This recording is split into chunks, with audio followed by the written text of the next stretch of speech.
Hello ಸ್ನೇಹಿತರೆ, welcome to sisters ಕೈ ರುಚಿ. ಇವತ್ತು ನಾನು 30 ಮಿನಿಟ್ಸಲ್ಲಿ ಸೂಪರ್ ಟೇಸ್ಟಿಯಾಗಿರುವ ಬಿರಿಯಾನಿ ಹೋಟೆಲ್ಗಿಂತ ಚೆನ್ನಾಗಿರುತ್ತೆ. ಇದನ್ನು ಮನೇಲಿ ಟ್ರೈ ಮಾಡಿ ಹೋಟ್ಲಲ್ಲಿ ಇಸ್ಕೊಳೋದನ್ನ ಸ್ಟಾಪ್ ಮಾಡ್ತೀರಾ, ಯಾಕಂದರೆ ಅಷ್ಟು ಟೇಸ್ಟಿಯಾಗಿರುತ್ತೆ. ಬನ್ನಿ ಹೆಂಗೆ ಮಾಡೋದು ನೋಡೋಣ. ನಾನಿಲ್ಲಿ ಡೇಕ್ಷದಲ್ಲಿ ಎಣ್ಣೆ ಹಾಕೋಕ್ಕಿಂತ ಮುಂಚೆ ಈರುಳ್ಳಿನ ಹಾಕ್ಕೊಂಡಿದ್ದೀನಿ. ಇವಾಗ ಇದಕ್ಕೆ ಅಡುಗೆ ಎಣ್ಣೆನ ಸೇರಿಸ್ಕೊಳ್ಳೋಣ.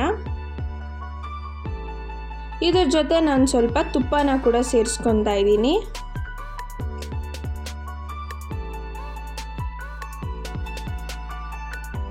ಇವಾಗ ಫ್ರೈ ಮಾಡ್ಕೊಂಡಿರೋದಕ್ಕೆ ಬಿರಿಯಾನಿ ಎಲೆ, ಏಲಕ್ಕಿ, ಚಕ್ಕೆ, ಲವಂಗ ಮತ್ತು ಸೋಂಪನ್ನು ಹಾಕ್ಕೊಂಡು ಫ್ರೈ ಮಾಡ್ಕೊಳ್ಳೋಣ.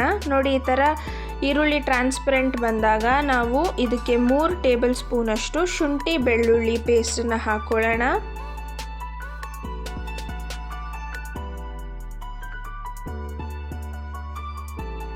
ಖಾರಕ್ಕೆ ತಕ್ಕಷ್ಟು ಹಸಿಮೆಣಸಿನ್ಕಾಯಿನ ಹಾಕ್ಕೊಂಡಿದ್ದೀನಿ ನಾನಿಲ್ಲಿ. 5 ಮೀಡಿಯಮ್ ಸೈಜ್ ಟೊಮ್ಯಾಟೋನ ಚಿಕ್ಕದಾಗಿ ಕಟ್ ಮಾಡ್ಕೊಂಡು ಸೇರಿಸ್ಕೊಳ್ಳೋಣ.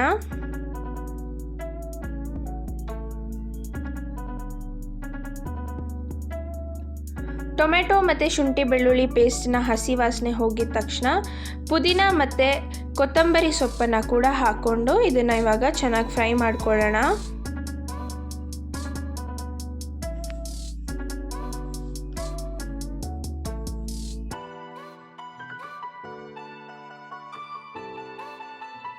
ನೋಡಿ, ಚೆನ್ನಾಗಿ ಫ್ರೈ ಆದಮೇಲೆ ರುಚಿಗೆ ತಕ್ಕಷ್ಟು ಉಪ್ಪು, ಖಾರಕ್ಕೆ ತಕ್ಕಷ್ಟು ಅಚ್ಚ ಖಾರದ ಪುಡಿ ಮತ್ತು ನಾನಿಲ್ಲಿ ಬಿರಿಯಾನಿ ಪೌಡರ್, ಧನಿಯಾ ಪೌಡರ್ನ ಹಾಕ್ಕೊಂಡಿದ್ದೀನಿ. ಇವಾಗ ಇದನ್ನು ಚೆನ್ನಾಗಿ ಕಲಿಸ್ಕೊಳ್ಳೋಣ.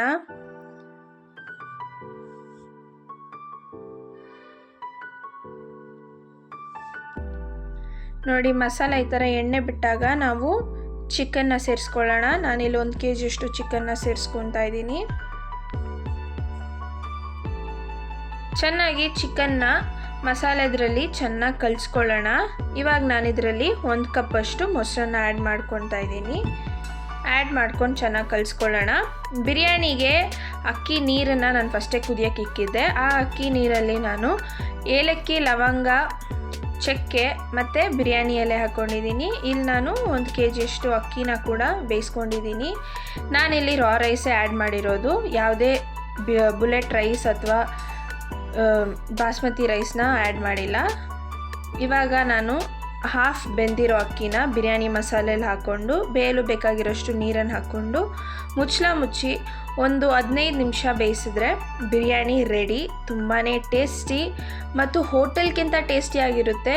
ಯಾರಾದರೂ ಗೆಸ್ಟ್ ಸಡನ್ನಾಗಿ ಮನೆಗೆ ಬರೋದಾಗಿದ್ದರೆ ಇದನ್ನು ಟ್ರೈ ಮಾಡಿ, ಯಾಕಂದರೆ ತುಂಬ ಕಡಿಮೆ ಸಮಯದಲ್ಲಿ ಟೇಸ್ಟಿಯಾಗಿರುತ್ತೆ. ಇದನ್ನು ನೀವು ನಿಮ್ಮ ಮನೇಲಿ ಟ್ರೈ ಮಾಡಿ ನೋಡಿ ಮತ್ತು ನಿಮ್ಮ ಅನಿಸಿಕೆನ ಕಮೆಂಟಲ್ಲಿ ತಿಳಿಸಿ. ನಮ್ಮ ಚಾನಲ್ನ ಸಬ್ಸ್ಕ್ರೈಬ್ ಮಾಡಿ. ಈ ವಿಡಿಯೋ ಇಷ್ಟ ಆಗಿದ್ರೆ ಲೈಕ್ ಮಾಡಿ. Thank you for watching.